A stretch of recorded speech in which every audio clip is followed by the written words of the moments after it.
Soalnya kan sesuai dengan Undang-Undang Pasal 22 Ayat 2 Undang-Undang Ketenagakerjaan gitu kan.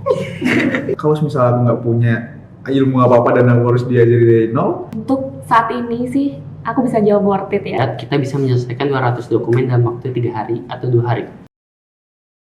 Level up, learn, grow, contribute, proudly present. Oke, hai semua, kenalin aku Tiara, aku intern di posisi employee dan share service. halo, nama aku Agil, sekarang lagi internship di bagian share service. Halo semuanya, aku Biba, aku intern di posisi employee service.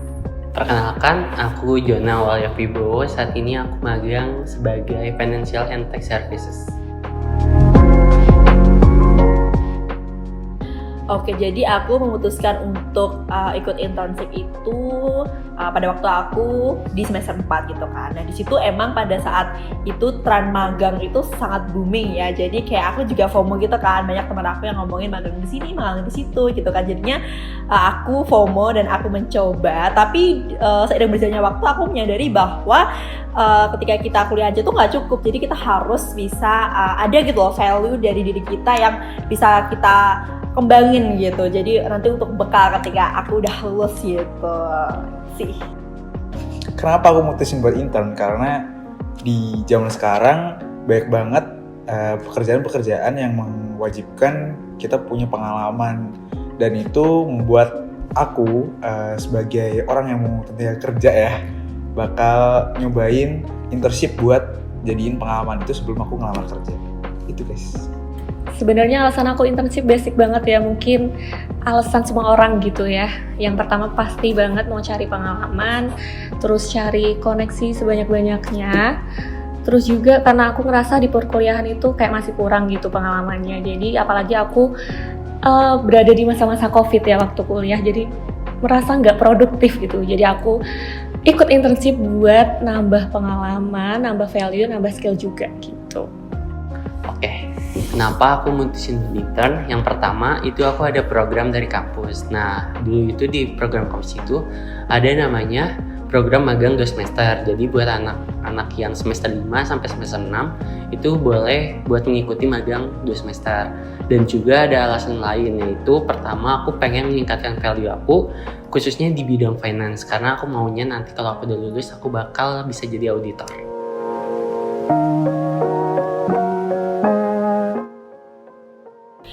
Oke, experience yang aku dapat tentunya banyak banget ya selama aku internship. Karena kan aku internship dari mulai semester 4 sampai sekarang aku di semester 6 gitu kan.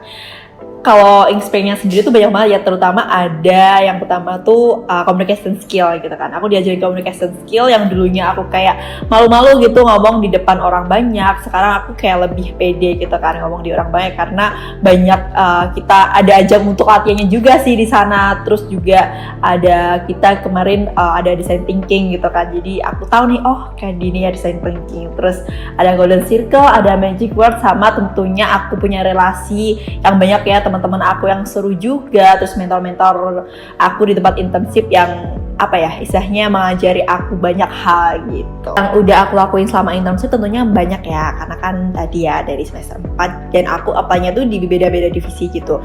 Jadi dulu sempat pernah jadi admin gitu kan, pernah juga di business development kayak gitu, dimana di situ kayak berurusan dengan customer gitu kan. Jadi kayak nambah relasi aku juga di sana gitu kan, ketemu dengan orang-orang keren tentunya yang membuat aku tuh kayak termotivasi itu untuk semakin keren juga gitu. Terus kalau yang sekarang ini ada di employee dan share service ya, yang tentunya di divisi itu tuh sekarang kebanyakan aku ngebuat event-event gitu sih, baik event buat karyawan maupun buat teman-teman internship. Jadi kayak istilahnya kayak HR-nya lah guys gitu. Tapi sebenarnya di semuanya itu tuh nggak relate sama jurusan aku, tapi aku enjoy banget sih. Dan so far emang yang paling aku seneng tuh yang di terakhir ini, yang kayak employee sama share service ini. Gitu sih guys. Banyak banget. Dari yang pertama, pernah aku bikin konten, timeline konten, copywriting, desain grafis, terus juga pindah ke MOM, PKS, habis itu gimana cara berpartisip dengan customer, terus juga bikin event, lalu gimana cara bisa bonding nih sama teman-teman juga, terus nge-handle teman-teman inter juga karena sekarang di service ya, dan juga implementasi nih kultur di dalam perusahaan itu bareng teman-teman internship. Dan itu membuat skill-skill aku nggak cuma hanya di satu bagian, tapi di bagian-bagian lain aku juga punya ilmu dan skill-skill itu. Ada 3 karya nih yang pernah aku buat. Yang pertama, aku pernah bikin katalog produk yang berguna nih buat tempat internship aku makin dikenal para customer, dan customer nih tahu tentang produk-produk dari tempat internshipku. Yang kedua, aku pernah bikin form feedback buat para customer yang berguna nih buat mencari tahu hal-hal apa yang masih kurang tentang produk di tempat internshipku. Dan yang ketiga, aku pernah magang di bagian content creator dan aku pernah dapetin 200 followers dalam 1 bulan. Oke, yang didapetin selama internship, kalau misalnya di posisi aku itu lebih ke ngurusin event-event ya. Jadi mengonsep suatu event dari mulai perencanaan sampai akhir pelaksanaan yang pasti. Terus juga di internship aku dapat banget yang namanya communication skill. Komunikasiku membaik banget di sini, apalagi bertemu banyak orang gitu ya. Jadi komunikasi sangat diperlukan. Terus juga makin percaya diri juga. Untuk kontribusi aku di internship kali ini karena aku baru ya di internship ini, jadi aku baru di satu posisi aja gitu. Dan yang udah aku lakuin itu lebih ke ngurusin komunitas. Ada komunitas olahraga, ada komunitas keagamaan yang kemarin itu karena bulan Ramadan jadi banyak banget event-eventnya gitu. Terus habis itu yang lagi berjalan ini itu ada konsep kegiatan English Club gitu. Terus untuk yang aku lakuin emang lebih ke event-event gitu sih. Terus juga kemarin juga belajar konten juga, baik desain maupun copywriting-nya. Yang pertama, aku jadi tahu tentang alur bagaimana keuangan itu bekerja di sebuah perusahaan. Yang kedua, aku juga jadi paham cara menggunakan aplikasi-aplikasi yang ada di perusahaan. Contohnya seperti aplikasi Accurate, aplikasi FinView, aplikasi Finance, aplikasi SAP, dan juga aplikasi-aplikasi pendukung lainnya seperti aplikasi Microsoft Excel ataupun Spreadsheet. Sebagai Financial Tax and Services, sebagai verifikasi aku pernah menyelesaikan 200 dokumen keuangan dalam waktu 3 hari. Nah, itu juga biasanya tuh kalau buat 200 dokumen pada closingan itu biasanya selesainya pada 5 hari. Tapi karena aku giat dan juga teman-temanku yang lain giat, kita bisa menyelesaikan 200 dokumen dalam waktu 3 hari atau 2 hari. But if you're just too cool, I won't be your fool. Oke, jadi kalau misal dulu waktu aku awal mau mulai mencoba internship gitu kan, jadi aku tuh ngerasa kayak aku belum punya pengalaman apapun, jadi untuk dibayar ya bahasanya itu kayak kurang worth it sih, karena aku belum punya pengalaman apa-apa. Dan emang waktu itu aku literally cuman pengen menambah nilai di dalam diri aku gitu. Jadinya waktu itu aku belum worth it sih. Tapi kalau seiring berjalannya waktu, seiring aku juga udah tambah pengalaman, tambah value juga ya tentunya dalam diri aku, untuk pekerjaan yang aku jalani sekarang itu aku worth it banget sih untuk dibayar. Worth it dong, karena aku punya skill dan aku punya kemampuan nih buat berkontribusi buat perusahaan, dan itu ngebuat aku worth it untuk dibayar. Kalau misalnya aku nggak punya ilmu apa-apa dan aku harus diajari dari nol, itu baru aku nggak worth it dibayar.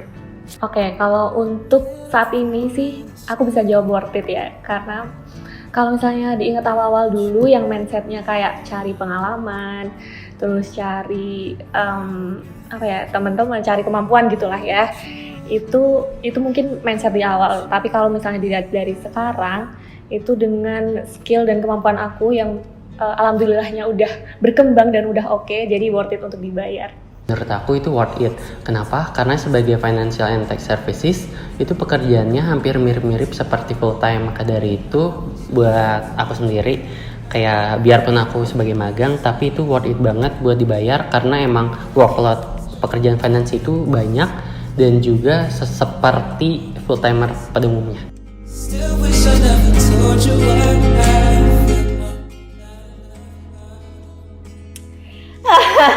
agak tertawa dulu ya. Mohon maaf. Ya sebenarnya kalau misal pendapat aku terkait unpaid intern itu sebenarnya tergantung pada pribadi masing-masing ya. Kalau misal dari segi kita gitu sebagai pelaku internship gitu, ada yang internship niatnya untuk mencari pengalaman, untuk menambah value seperti aku yang di awal tadi. Ada juga yang ketika kita udah banyak gitu internship di banyak tempat gitu, ya sebenarnya kembali lagi emang kita pengennya menambah value gitu kan, nah ngembangin juga gitu kan, tapi tetap aja gitu loh. Soalnya kan sesuai dengan Undang-Undang Pasal 22 ayat 2 Undang-Undang Ketenagakerjaan gitu kan. Nah itu tuh di situ disebutin bahwa anak magang itu juga berhak gitu. Tapi bahasanya bukan dibayar sih, tapi mendapatkan uang saku. Gini deh kecilnya kayak misal kita ke kantor, itu kita kan juga perlu uang bensin untuk mobilitas kita gitu kan. Terus kalau misal kita WFH itu kan kita juga butuh nih kuota untuk, ya meskipun di rumah banyak wifi ya, tapi tetap secara formalitas tuh kayak emang kita tuh ngabisin kuota gitu kan untuk pekerjaan itu sendiri. Jadi kalau misal emang paid-nya nggak seberapa, tapi at least uang mobilitas atau uang buat pengganti kuota tuh ada gitu. Pendapatku tentang unpaid intern ada dua sih. Yang pertama, kalau misal dia unpaid tapi kalian dapat skill dan ilmu yang mantep banget, itu worth it buat dicoba.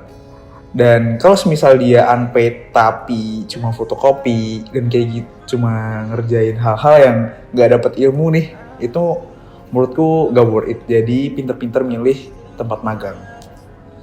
Kalau menurut aku unpaid intern sih tergantung masing-masing orang ya. Jadi ada yang pengen intern tuh buat cari pengalaman doang, terus tapi ada orang yang emang pengen cari duit gitu. Tapi balik lagi, yang paling penting menurut aku paid ataupun unpaid itu tergantung pekerjaannya sih. Jadi kalau misalnya pekerjaannya yang ringan-ringan kayak misal disuruh fotokopi doang gitu misalnya, itu nggak usah ya. Kalau misalnya kayak kerja yang benar-benar kerja, real kerja, itu menurut aku worth it sih untuk dibayar, karena menguras tenaga, menguras pikiran, menguras waktu juga gitu. Oke, kalau dari aku sih gak apa-apa kalau nggak dibayar. Kenapa? Karena buat pertama kali juga aku mengikuti magang, karena aku kan belum punya juga ilmu yang khusus buat perusahaan. Jadi kalau misal aku nggak dibayar juga nggak apa-apa. Tapi misal kalau aku udah punya value atau pro hire di suatu bidang, mungkin ada pertimbangan khusus kalau aku nggak dapat gaji ya minimal uang transport.